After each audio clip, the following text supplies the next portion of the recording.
Meus caros amigos e amigas, vocês estão no canal Espiritismo Explicado, eu sou Lazarino Barbo. Antes de começar nosso vídeo de hoje, vou te pedir que ajude o nosso canal a crescer, inscreva-se no nosso canal, compartilhe com os amigos, ative o sininho das notificações para que o YouTube possa avisar você dos novos vídeos.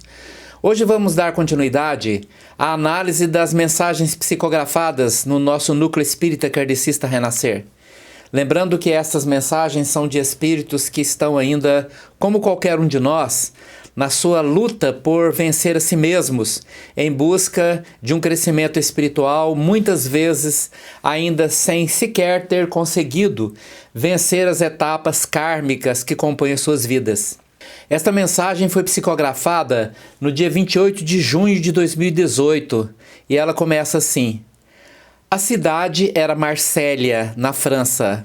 Naquela época, o inverno era rigoroso e o verão alegre e ensolarado. A primavera, a primavera, era esplêndida, com as flores que ofereciam seu perfume suave e envolvente. Nossos pais eram simples. Se não havia pobreza em casa, também não havia fartura. Tínhamos o suficiente, sem lugar para o supérfluo ou desperdício. Eu era mais velha e depois Celina, seguida por Pierre e Jean, e por último Inês, a caçula. Celina e eu éramos muito próximas. Crescemos unidas como irmãs que se adoravam. Estávamos sempre juntas. Dormíamos na mesma cama, comíamos na mesma tigela.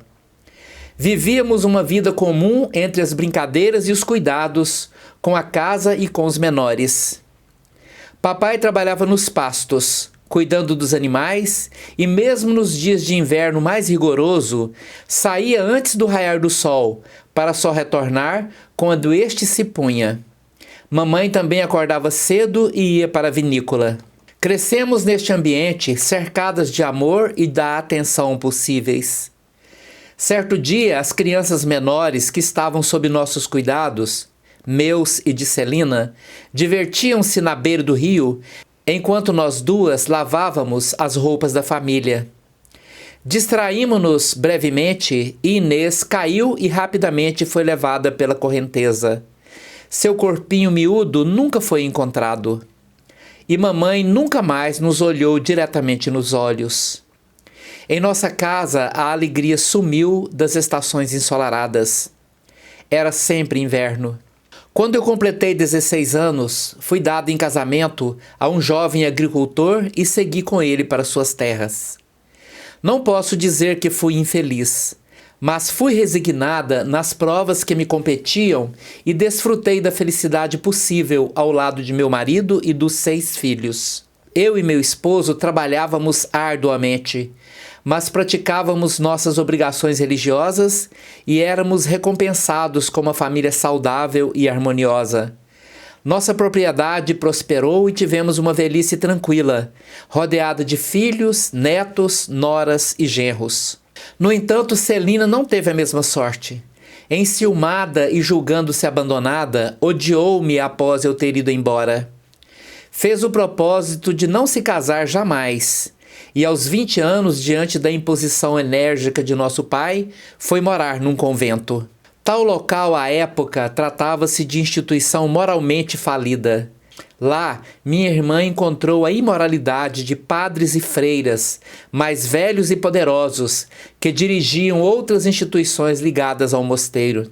Conheceu a sexualidade desvirtuada daqueles que covardemente escondiam-se atrás das batinas e crucifixos para praticarem a luxúria em um jogo de vaidade e disputa de poder.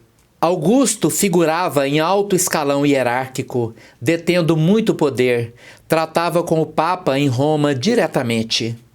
Era homem maquiavélico e caviloso, conhecedor das ciências ocultas, praticava magia negra escondido em seu gabinete acessível a poucos. Ele se encantou com Celina e tomou-a por criada pessoal. Ah, minha jovem irmã era tão frágil. Julgava estar só no mundo, esquecida pela família, carente de afeto. E aceitou a proposta do padre pervertido, e os dois tornaram-se amantes. Quando Celina chegou ao mosteiro, era apenas uma criança crescida e solitária, que nada entendia dos homens e das paixões. Porém, no mosteiro havia uma freira de índole semelhante à de Augusto, uma mulher de origem pobre, órfã de mãe e maltratada pela madrasta. Irmã Olga olhava a todos ameaçadoramente. Conhecedora dos segredos mais íntimos e escandalosos de todos que habitavam dentro dos muros do convento, era uma mulher alta e corpulenta, amarga e vingativa. Irmã Olga, assim que percebeu o interesse de Augusto por minha confusa irmã, cuidou de aproximar-se dela e oferecer sua amizade. Vendo-a carente e vulnerável, tratou-a como filha e lhe ensinou como sobreviver naquele antro corrompido, onde todos ansiavam pelos prazeres da carne. Ela conhecia muito bem a arte da sedução e ensinou à menina os segredos dos prazeres mais viciantes. E foi assim que Celina submeteu o experiente padre, tornando-se muito poderosa, comprometendo-se gravemente diante das leis divinas, universais e eternas. E foi assim também que nós nos afastamos e jamais nos encontramos novamente naquela vida. Direcionada por mãos benfeitoras enquanto estive encarnada na Terra, consegui alcançar um degrau a mais em minha escalada evolutiva, ao suportar com nobreza e fé as provas que me foram aplicadas. E quando eu desencarnei, fui acolhida em um plano espiritual mais elevado, onde me lembrei de minha amada Celina, e foi movida por uma saudade imensa que me empenhei em buscá-la. O amor sincero e desinteressado sobrevive à passagem do tempo e às distâncias. E foi esse amor de irmãs que me permitiu encontrá-la naquele calabouço escuro no plano espiritual, entre dejetos e imundícies, sendo torturada e em imenso sofrimento. Ao vê-la em tal estado, voltei transtornada ao plano onde eu estava e supliquei à Mãe Santíssima que nos auxiliasse, pois não teria paz sabendo onde e como ela estava. Meus benfeitores, comovidos com a situação, apressaram-se em planejar seu resgate, e roguei aos bondosos emissários divinos que me permitissem ficar próxima a Celina.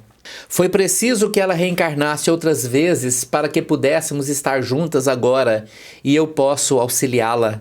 Temos um compromisso mútuo de trabalho no auxílio a muitos irmãos sofredores e desvirtuados da lei divina. Temos agora a oportunidade de ajudar familiares de outras vidas e companheiros que prejudicamos e de corrigir nossos equívocos e negligências. E aqui estamos, eu e minha irmã.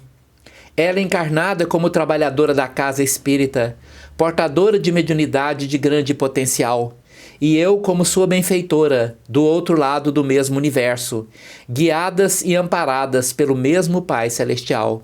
Assinado Laura, pela médium Eliane. Meus caros amigos e amigas, mais uma mensagem psicografada aqui no nosso Núcleo Espírita Kardecista Renascer, mostrando as lutas dos espíritos para crescer, para evoluir. A Laura, quando escreveu essa mensagem, em junho de 2018, nos trouxe essa história belíssima de encontros, desencontros das pessoas, dos amores, amores maternais, amores de irmãos que sobrevivem ao tempo. As duas tiveram começos semelhantes. Duas irmãs, criadas por pais amorosos, que conviveram com uma tragédia na sua infância, na sua adolescência, mas depois a vida separou-as. Uma se casou, foi cuidar da sua família, a outra se tornou revoltada, indiferente à vida, ao sofrimento, e ao ser colocada justamente num convento, na esperança paterna de que ali ela teria o apoio espiritual necessário para não se perder, encontrou ali exatamente o antro de sua perdição. Ao conviver com pessoas degeneradas naquela época, ao conviver com pessoas despreparadas para uma vida de espiritualidade, usavam o nome de Deus, usavam a batina, usavam os crucifixos, apenas para poder exercer o poder de domínio sobre pessoas fragilizadas, pessoas de famílias perturbadas, pessoas que ali foram colocadas para não se perder, e exatamente encontrando ali as motivações mais pervertidas de sua própria perdição. Mas o tempo passou e elas novamente puderam se encontrar. E é uma grande alegria para nós saber que estão aqui no nosso Núcleo Espírita Kardecista Renascer. Tanto a irmã no plano espiritual, que auxilia a outra que está aqui no plano físico, como médium, como trabalhadora desta casa espírita. Mas a grande lição dessa mensagem é entendermos que nada está perdido. Não existe momento algum em que nós não podemos fazer de nossa vida um novo começo. Que sempre estamos na interdependência de uns com os outros, sempre na motivação de nos ajudarmos uns aos outros. Nós podemos fazer isso. Nós podemos escolher ajudar. E observamos também uma coisa muito interessante. O quanto a revolta, o quanto o ciúme, os maus sentimentos, o quanto a imaginação impulsionada por maus sentimentos pode levar o espírito às quedas terríveis, né? Foi o que aconteceu com a Celina. Ao ver que a irmã tinha tido um destino melhor do que o dela, porque a irmã se casou, Celina se revoltou e na sua revolta permitiu que a sua imaginação encaminhasse para um caminho altamente destrutivo, altamente degradante. Mas pôde se recuperar, porque, segundo a palavra do Divino Mestre Jesus, das ovelhas que meu Pai me confiou, nenhuma se perderá. E mais uma vez, fica para nós a lição de que em qualquer momento, a qualquer tempo, nós podemos recuperar-nos, nós podemos nos reencaminhar para uma nova realidade. Muito obrigado pela sua atenção. Se você gostou do nosso vídeo, deixa aí o seu like, inscreva-se no nosso canal e compartilhe com os amigos. Muito obrigado.